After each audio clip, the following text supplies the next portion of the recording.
billions of dollars on diversity, equity, and inclusion, justice, and belonging, all while arguing over the meaning and order of those words. Many have hired chief diversity officers only to then cut this work, reinvest in it, and then cut it again.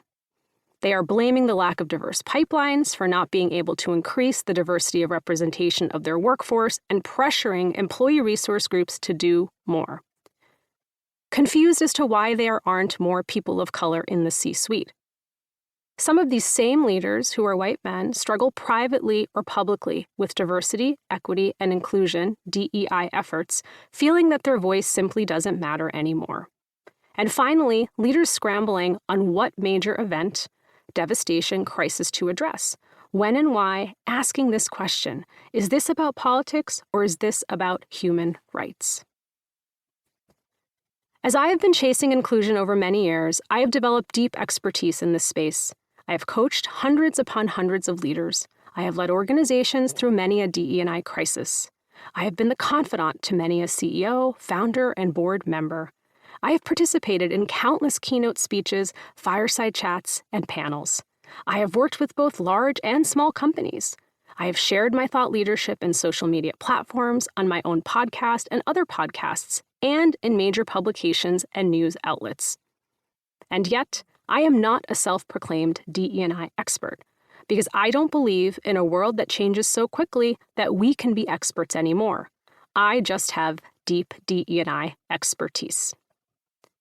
As I continue to build my expertise, I approach this work embracing humility, a constant drive to gain more empathy and understanding for experiences that aren't my own, and a commitment to meet leaders where they are in their inclusion journey, in hopes of moving them further along in their journey during their time working with me. My hope is that this book helps more leaders and, as a result, more organizations make meaningful progress in actually transforming their workplaces.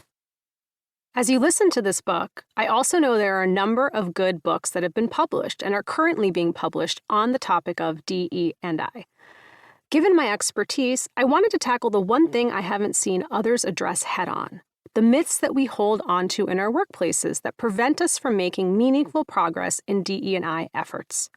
We've all grown up with myths, stories that are based on tradition. Some myths we can point to being tied to factual origins. Some myths are completely fabricated, simply made up.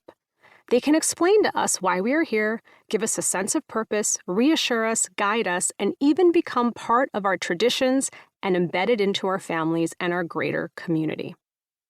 In this book, I'll share with you the 13 myths which, over the many years doing this work, I have watched leaders cling to, believe, and share with others as if they were factual. These myths can spread quickly within an organization, taking over how we individually think, operate, and the decisions we make having consequences at scale. These 13 myths, if not debunked, will have a devastating impact on our workplaces. Reimagining what inclusion looks like in our organization starts with understanding why these myths are just that, myths. In debunking the first 3 chapters, Myth 1, 2, and 3, we tackle some of the foundational skills we need to continue to develop on our journey to be more inclusive leaders.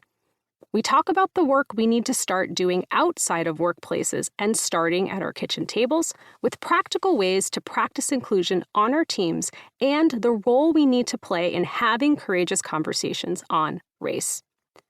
In Myths 4, 5, and 6, we tackle some of the ways in which we can influence and help build systems and processes in our organizations that are fair and equitable. We discuss how our own biases undermine the efforts to build and uphold inclusive infrastructures.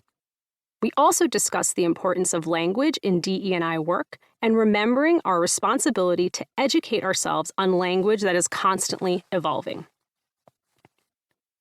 In Myths 7 and 8, we tackle the unintended consequences of believing that we are doing everything we can to support our employees, including examples like launching mentorship programs and offering maternity leave. In Myth 9, we tackle how white men feel excluded and how we must include them in DE&I efforts. In Myth 10 and Myth 11, we tackle pride washing and diversity washing in products and content and discuss in-depth racist ads in the marketplace. In Myth 12, we tackle the importance of both personal and public apologies and what we can